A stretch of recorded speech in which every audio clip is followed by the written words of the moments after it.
നിയമവേദിയുടെ പരാതികൾക്ക് മറുപടി പ്രതികരണങ്ങൾ പരിപാടിയിലേക്ക് എല്ലാ ശ്രോതാക്കൾക്കും സ്വാഗതം.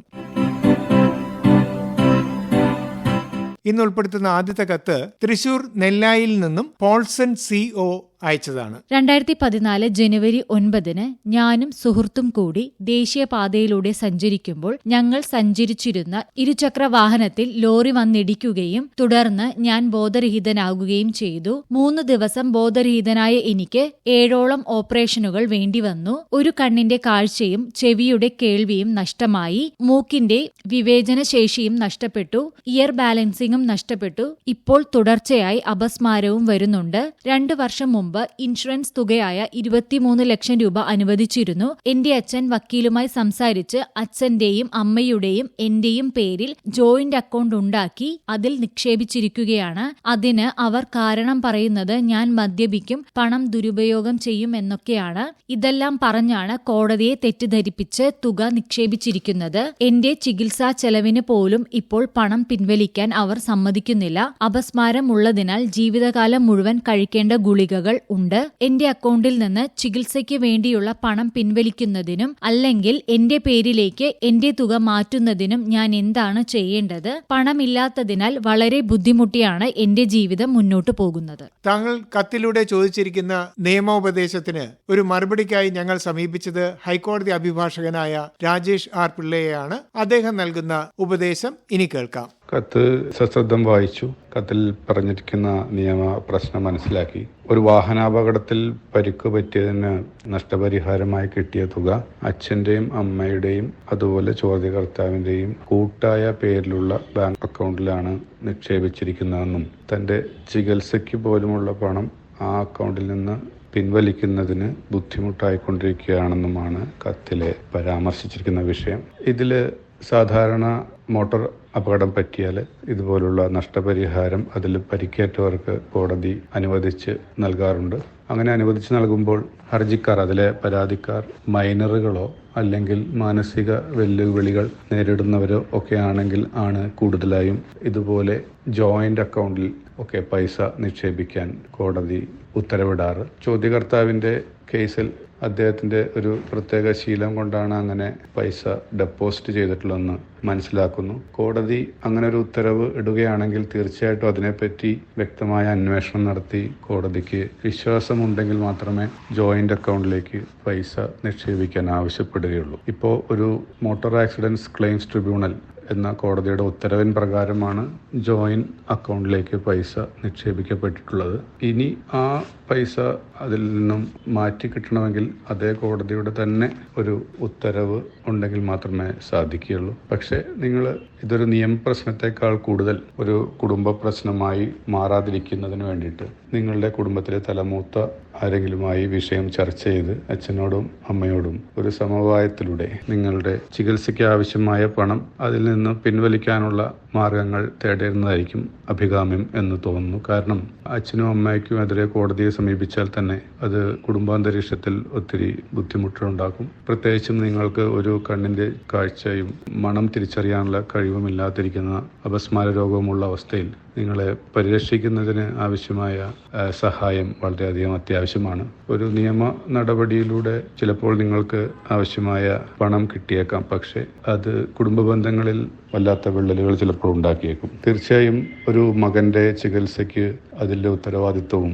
അതിൻ്റെ പരിരക്ഷയും ശുശ്രൂഷയും നൽകാൻ ആ മാതാപിതാക്കൾ എപ്പോഴും തയ്യാറായി വരുന്നതാണ് കണ്ടിട്ടുള്ളത്. താങ്കളുടെ കേസിലും അങ്ങനെ ഉണ്ടാകും എന്ന് നമുക്ക് പ്രതീക്ഷിക്കാം. ഒരു നിയമപരമായി ഈ പ്രശ്നം പരിഹരിക്കുന്നതിനേക്കാൾ കുറേയും കൂടി അഭികാമ്യമാകുക കുടുംബപരമായ മാധ്യസ്ഥങ്ങളിലൂടെയും ചർച്ചകളിലൂടെയും പരിഹരിക്കുന്നതിനാണ്. അങ്ങനെയുള്ള ഉദ്യമങ്ങൾ പരാജയപ്പെടുകയാണെങ്കിൽ മാത്രം ഒരു നിയമ പ്രശ്നമായി കണക്കാക്കി നിങ്ങൾക്ക് ഒരു കേസുമായി മുന്നോട്ട് പോകാവുന്നതാണ്. ഈ ഉത്തരവ് നൽകിയ അതേ കോടതിയിൽ തന്നെ നിങ്ങളുടെ അക്കൗണ്ട് ഓപ്പറേറ്റ് ചെയ്യാനുള്ള അല്ലെങ്കിൽ അക്കൗണ്ട് ഇടപാടുകൾ നടത്താനുള്ള അധികാരം നിങ്ങളിലേക്ക് നിജപ്പെടുത്തണമെന്നോ അല്ലെങ്കിൽ നിങ്ങളുടെ സ്വന്തം അക്കൗണ്ടിലേക്ക് പൈസ മാറ്റി തരണമെന്നോ ഉള്ള അപേക്ഷകൾ നൽകാവുന്നതാണ്. താലൂക്ക് ലീഗൽ സർവീസ് അതോറിറ്റി നിങ്ങൾക്ക് സൗജന്യ നിയമ സേവനം ഈ വിഷയത്തിൽ തരുന്നതാണ്. പക്ഷെ നിയമസഹായം എടുക്കുന്നതിന് മുമ്പ് ഒരു കുടുംബ മാധ്യസ്ഥരിലൂടെയോ തലമൂത്ത കാരണവന്മാരിൽ കൂടിയോ പ്രശ്നം പരിഹരിക്കുന്നതിന് ഒരു ശ്രമം എടുക്കണമെന്ന് പ്രത്യേകം അഭ്യർത്ഥിക്കുന്നു. ഇനി ഇന്ന് ഉൾപ്പെടുത്തുന്ന അടുത്ത പരാതിയിലേക്ക് ഇത് അയച്ചിരിക്കുന്നത് പേരും സ്ഥലവും വെളിപ്പെടുത്താൻ ആഗ്രഹിക്കാത്ത ഒരു വ്യക്തിയാണ്. പരാതി ഇപ്രകാരമാണ്. 2018 MRI സ്കാനിങ്ങിലൂടെ എനിക്ക് ഡിസ്ക് ബൾജ് ഉണ്ട് എന്ന് വ്യക്തമായി. ഒരു ഡോക്ടർ ഓപ്പറേഷനും നിർദ്ദേശിച്ചു. എന്നാൽ സാമ്പത്തികമായ ബുദ്ധിമുട്ട് കാരണവും ഭയം കൊണ്ടും ഞാൻ ഓപ്പറേഷന് വിധേയമായില്ല. ഡീകംപ്രഷൻ തെറാപ്പി എന്ന നൂതനമായ ചികിത്സാ രീതിയെക്കുറിച്ച് അറിയാനിടയായി. ഈ ചികിത്സ എറണാകുളത്തുള്ള 2 ഹോസ്പിറ്റലുകളിൽ ലഭ്യമാണ് എന്ന് ഞാൻ അറിയാനിടയായി. എനിക്ക് സ്വകാര്യ ഹെൽത്ത് ഇൻഷുറൻസിന്റെ മെഡിക്ലെയിം പോളിസിയാണ് ഉള്ളത്. ഹോസ്പിറ്റലുകളിൽ ഈ ചികിത്സയ്ക്കായി വിളിച്ചന്വേഷിച്ചപ്പോൾ അവർ പറയുന്നത് അഡ്മിറ്റ് ആകാതെ ദിവസവും പോയി വന്ന് ചെയ്യുന്ന ട്രീറ്റ്മെന്റാണ് ഇത് എന്നും അത് ഏതാനും ദിവസങ്ങൾ ചെയ്താൽ മതി എന്നുമാണ്. തുടർന്ന് ഞാൻ ഇൻഷുറൻസ് കമ്പനിയുമായി ബന്ധപ്പെട്ടപ്പോൾ അങ്ങനെയുള്ള നൂതനമായ ട്രീറ്റ്മെന്റിന് മെഡിക്ലെയിം കിട്ടുകയില്ല എന്നാണ് പറയുന്നത്. 2019 ഞാൻ പോളിസി എടുക്കുന്നത്. ഇതുവരെ എനിക്ക് ക്ലെയിമുകൾ ഒന്നും തന്നെ വന്നിട്ടില്ല. പക്ഷേ ഈ അടുത്തിടെ ഉപഭോക്തൃ കോടതിയുടെ ഒരു വിധി പ്രകാരം സാങ്കേതിക വിദ്യകൾ വികസിച്ച ഈ കാലത്ത് 24 മണിക്കൂർ അഡ്മിറ്റ് ആകേണ്ടതില്ല എന്ന് പറഞ്ഞിട്ടുണ്ട്. ആയതിനാൽ തന്നെ എന്റെ കാര്യത്തിൽ എനിക്ക് ക്ലെയിം കിട്ടുമോ ഇല്ലെന്നാണ് ആശുപത്രിക്കാർ പറയുന്നത്. ഇതിന് ഉചിതമായ മറുപടി തന്ന് സഹായിക്കണമെന്നാണ് ഈ കത്തിലൂടെ ആവശ്യപ്പെട്ടിരിക്കുന്നത്. മെഡിക്ലെയിം സംബന്ധിച്ച ഒരു പരാതിയാണ് ഈ കത്തിലൂടെ സൂചിപ്പിച്ചിരിക്കുന്നത്. അതായത് ആശുപത്രിയിൽ അഡ്മിറ്റ് ആകാതെ ചികിത്സ ചെയ്തു കഴിഞ്ഞാൽ മെഡിക്ലെയിം കിട്ടുമോ എന്നുള്ളതാണ് ഇവരുടെ സംശയം. ഇക്കാര്യത്തിൽ ഒരു നിയമോപദേശത്തിനായി ഞങ്ങൾ സമീപിച്ചത് ഹൈക്കോടതി അഭിഭാഷകനായ അനിൽ ജോർജിനെയാണ്. അദ്ദേഹത്തിന്റെ വാക്കുകളിലേക്ക്. ഡിസ്ക് ബൾജിംഗ് എന്ന രോഗത്തിന് ഡീകംപ്രഷൻ തെറാപ്പി എന്ന ചികിത്സാ രീതി അവലംബിച്ചാൽ അതിന് ചിലവാകുന്ന പണത്തിന് മെഡിക്കൽ ഇൻഷുറൻസ് പരിരക്ഷ ലഭിക്കുമോ എന്നതാണ് ചോദ്യം. ഇൻഷുറൻസ് ക്ലെയിം ലഭിക്കാൻ ഒരു ദിവസമെങ്കിലും, അതായത് 24 മണിക്കൂർ ഹോസ്പിറ്റൽ അഡ്മിഷൻ നിർബന്ധമായും വേണമെന്ന് എല്ലാ ഹെൽത്ത് ഇൻഷുറൻസ് പോളിസികളിലും നിബന്ധനയുണ്ട്. ഈ നിബന്ധന കാരണം വളരെ പ്രധാനപ്പെട്ട ഒട്ടേറെ ചികിത്സകൾക്ക് ക്ലെയിം നിഷേധിക്കാനുള്ള ഒരു കാരണമായി തീരാറുണ്ട്. എന്നാൽ ഇൻഷുറൻസ് തുക കിട്ടുവാൻ 24 മണിക്കൂർ ആശുപത്രിവാസം ആവശ്യമില്ല എന്ന് എറണാകുളം ഡിസ്ട്രിക്ട് കൺസ്യൂമർ ഫോറം ഈ അടുത്ത് സുപ്രധാനമായ ഒരു വിധി പ്രഖ്യാപിക്കുകയുണ്ടായി. കിടത്തി ചികിത്സ ആവശ്യമുള്ളതും എന്നാൽ ആധുനിക സാങ്കേതിക വിദ്യയുടെ സഹായത്തോടെ കുറഞ്ഞ സമയത്തിനുള്ളിൽ ചികിത്സ അവസാനിച്ചാൽ ഇൻഷുറൻസ് പരിരക്ഷയ്ക്ക് അർഹതയുണ്ടാകും എന്നതാണ് കമ്മീഷൻ വ്യക്തമാക്കിയിരിക്കുന്നത്. ഈ വിധിയിൽ പറയുന്ന പരാതിക്കാരിയെ ഹോസ്പിറ്റലിൽ അഡ്മിറ്റ് ചെയ്യുകയും ലോക്കൽ അനസ്തേഷ്യ കൊടുത്തതിന് ശേഷം കണ്ണിൽ ഇഞ്ചക്ഷൻ എടുക്കുകയും അതിനെ തുടർന്ന് അന്നേ ദിവസം തന്നെ ഡിസ്ചാർജ് ചെയ്യുകയുമാണ് ചെയ്തത്.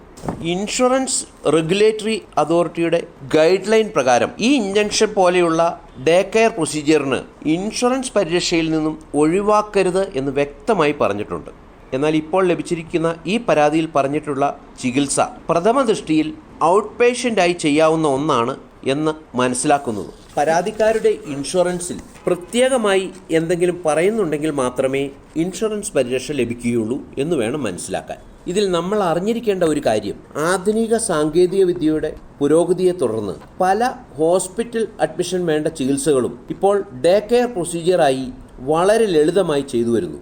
അങ്ങനെയുള്ള ഇക്കാലത്ത് ഹെൽത്ത് ഇൻഷുറൻസ് പരിരക്ഷ ലഭിക്കണമെങ്കിൽ 24 മണിക്കൂർ ഹോസ്പിറ്റൽ അഡ്മിഷൻ വേണം എന്ന നിബന്ധന ഉപഭോക്താക്കളുടെ അവകാശങ്ങളുടെ ലംഘനമാണ് എന്ന് വ്യക്തമാക്കിക്കൊണ്ടാണ് കൺസ്യൂമർ കോടതി ഈ വിധി പ്രസ്താവിച്ചിരിക്കുന്നത്. ഇനി ഇന്ന് ഉൾപ്പെടുത്തുന്ന മൂന്നാമത്തെ പരാതിയിലേക്ക് ഇത് അയച്ചിരിക്കുന്നത് എറണാകുളം കാലടിയിൽ നിന്നും ഗിരിജ VK.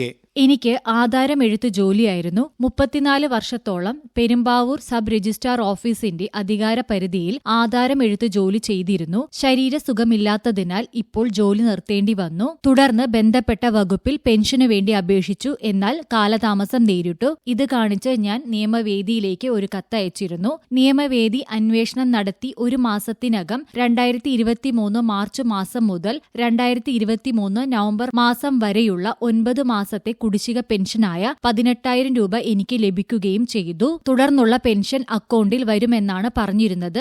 അത്തരത്തിൽ ഉത്തരവായിട്ടുള്ള ഒരു കത്തും തിരുവനന്തപുരത്തുള്ള IG ഓഫീസിൽ നിന്നും എനിക്ക് ലഭിക്കുകയും ചെയ്തു. എന്നാൽ കുടിശ്ശിക പെൻഷൻ ലഭിച്ചതല്ലാതെ തുടർന്നുള്ള പെൻഷൻ നാളിതുവരെയായിട്ടും എനിക്ക് ലഭിച്ചില്ല.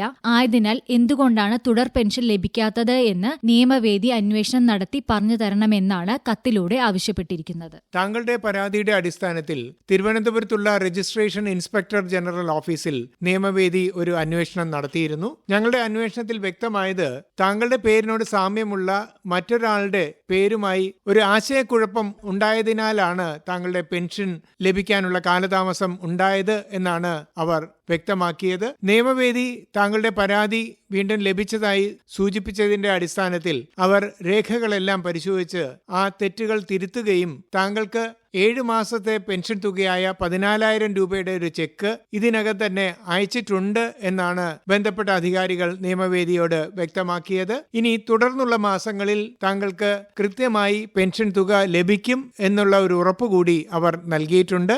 അത് ബാങ്ക് അക്കൗണ്ട് പരിശോധിച്ച് താങ്കൾ ഉറപ്പുവരുത്തേണ്ടതാണ്. നിലവിൽ താങ്കളുടെ പ്രശ്നം പരിഹരിക്കപ്പെട്ടതായിട്ടാണ് നിയമവേദിക്ക് മനസ്സിലാവുന്നത്.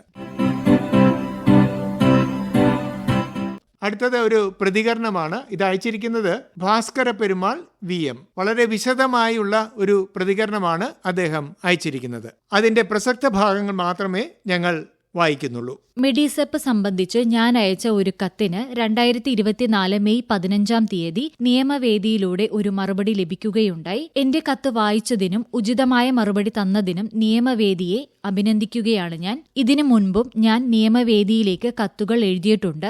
ആലംബഹീനർക്കും അശരണർക്കും ഒരു അത്താണിയാണ് ഈ പരിപാടി.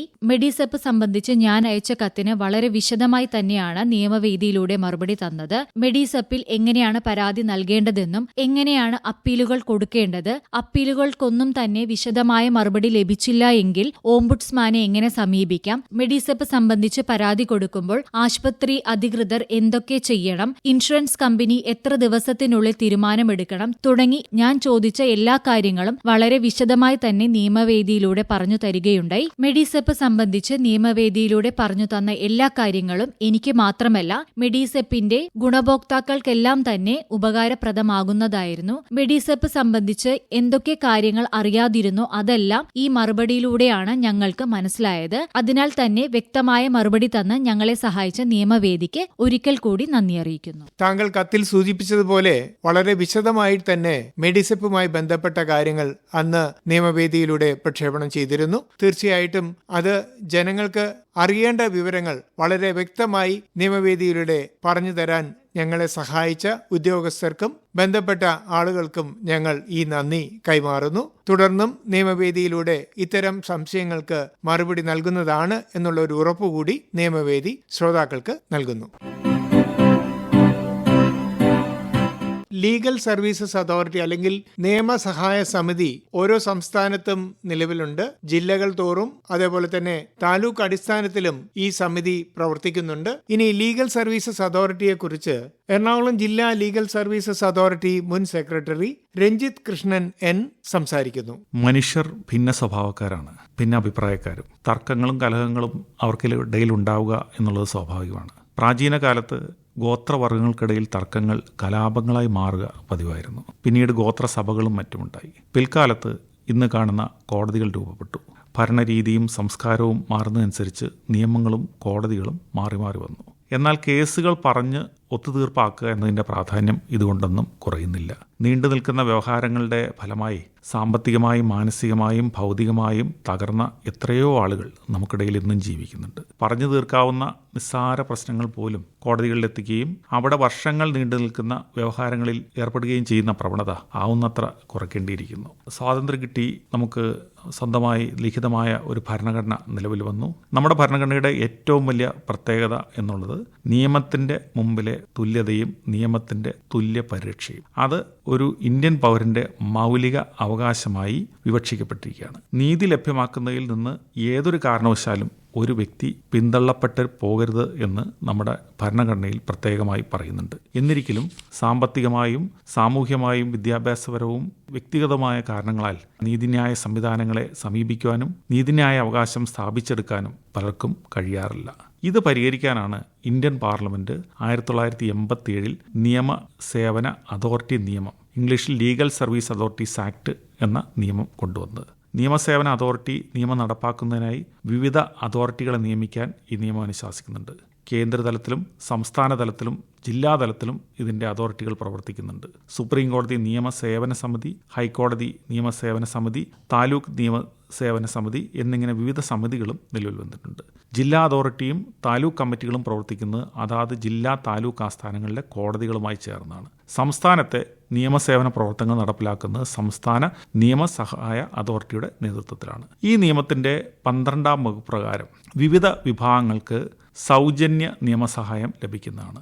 ഒന്നാമത് പട്ടികജാതി പട്ടികവർഗ വിഭാഗക്കാർക്ക്, രണ്ടാമത് യാചകവൃത്തി, പെൺവാണിഭം, അടിമവേല മുതലായ അനധികൃത കൈമാറ്റത്തിന് വിധേയരാകുന്നവർക്ക്, അതുപോലെ തന്നെ സ്ത്രീകൾക്കും കുട്ടികൾക്കും, അതുപോലെ തന്നെ വികലാംഗക്ഷേമ നിയമപരിധിയിൽപ്പെട്ടവർക്ക്, പ്രകൃതി ദുരന്തം, സാമുദായിക കലാപം, മതവർഗീയ കലാപം, ഭൂകമ്പം, വ്യാവസായിക ദുരന്തം മുതലായവയ്ക്കിരയായവർക്ക്, വ്യാവസായിക തൊഴിലാളികൾക്ക്, പുനരധിവാസ ഗൃഹങ്ങളിലെ അന്തേവാസികൾ, ജുവനൈൽ ഹോമുകളിലെ അന്തേവാസികൾ, മാനസിക ചികിത്സാലയങ്ങൾ, അനാഥാലയങ്ങൾ എന്നിവിടങ്ങളിലെ അന്തേവാസികൾ മുതലായവർക്ക് സൗജന്യ നിയമ സഹായം ലഭിക്കുന്നതാണ്. ചുരുക്കം പറഞ്ഞാൽ ഇന്ത്യയിൽ ഒരേയൊരു വിഭാഗത്തിന് മാത്രമേ സൗജന്യ നിയമസഹായത്തിന് അർഹത ഇല്ലാത്തവരായുള്ളൂ. അതായത് വാർഷിക വരുമാനം 3 ലക്ഷത്തിൽ മേലെയായ പുരുഷന്മാർക്ക് മാത്രമാണ് സൗജന്യ നിയമസഹായം ലഭിക്കാതായിട്ടുള്ളത്. മുൻപറഞ്ഞ വിഭാഗങ്ങൾ കൂടാതെ വാർഷിക വരുമാനം 3 ലക്ഷത്തിൽ താഴെയായിട്ടുള്ള പുരുഷന്മാർക്കും സൗജന്യ നിയമസഹായത്തിന് അർഹതയുണ്ട്. ജില്ലാ നിയമസേവന അതോറിറ്റികൾ അതാത് പ്രദേശങ്ങളിൽ കഴിവുറ്റ വക്കീൽമാരുടെ പാനൽ നിശ്ചയിച്ചിട്ടുണ്ട്. അവരിലൂടെയാണ് ജില്ലാ കോടതികൾ മുതൽ കീഴ്ക്കോടതികൾ വരെ ആവശ്യമായ സൗജന്യ നിയമ സേവനം എത്തിക്കുന്നത്. ഹൈക്കോടതിയിലും സുപ്രീം കോടതിയിലും കേസ് നടത്താൻ ആവശ്യമായ സൗജന്യ നിയമ നടപടികൾ അർഹതപ്പെട്ടവർ അതാത് സമിതി മുമ്പാകെ അപേക്ഷ സമർപ്പിച്ചാൽ മതി എന്നാണ്. ഈ അപേക്ഷ സമർപ്പിക്കാനുള്ള നടപടിക്രമങ്ങൾ വളരെ ലളിതമാണ്. ഇപ്പം നമുക്ക് നേരിട്ട് അതായത് ജില്ലാ ലീഗൽ സർവീസ് അതോറിറ്റി ഓഫീസിലോ ഇല്ലെങ്കിൽ നമ്മുടെ എറണാകുളത്തെ 7 താലൂക്ക് ലീഗൽ സർവീസ് കമ്മിറ്റികളിലോ നേരിട്ട് വന്നു കഴിഞ്ഞാൽ സൗജന്യ നിയമസഹായത്തിന് ആവശ്യമായ ഫോമുകൾ ലഭിക്കുന്നതാണ്. ആ ഫോമുകൾ അവർ തന്നെ നേരിട്ട് ഫില്ല് ചെയ്യണമെന്നില്ല. അതിനാവശ്യമായ അവർക്ക് ഫോം ഫില്ല് ചെയ്യാൻ അറിയാത്തവർക്ക് അത് ഫില്ല് ചെയ്യുന്നതിന് ആവശ്യമായ സഹായങ്ങൾ ഓഫീസിൽ നിന്ന് തന്നെ ചെയ്യുന്നതാണ്. ജില്ലാ ലീഗൽ സർവീസ് അതോറിറ്റിയുടെ ആസ്ഥാനം പ്രവർത്തിക്കുന്നത് കലൂരാണ്. ജില്ലാ കോടതി അനക്സ് ആയിട്ടുള്ള CBI കോടതി, NIA കോടതികൾ സ്ഥിതി ചെയ്യുന്ന കെട്ടിടത്തിലാണ് ജില്ലാ ലീഗൽ സർവീസ് അതോറിറ്റിയുടെ ഓഫീസ് പ്രവർത്തിക്കുന്നത്. എറണാകുളം ജില്ലാ ലീഗൽ സർവീസ് അതോറിറ്റിയുടെ നമ്പർ 0484 2 344 223 ആണ്. ഇത് കൂടാതെ തന്നെ 24 മണിക്കൂറും പ്രവർത്തിക്കുന്ന help line number legal service അതോറിറ്റിയുടെ ഭാഗമായിട്ടുണ്ട്. അതുപോലെ തന്നെ ടോൾ ഫ്രീ നമ്പറുമുണ്ട്. 24 മണിക്കൂറും പ്രവർത്തിക്കുന്ന ഹെൽപ്പ് ലൈൻ നമ്പർ സൂചിപ്പിക്കാം: 9846700100.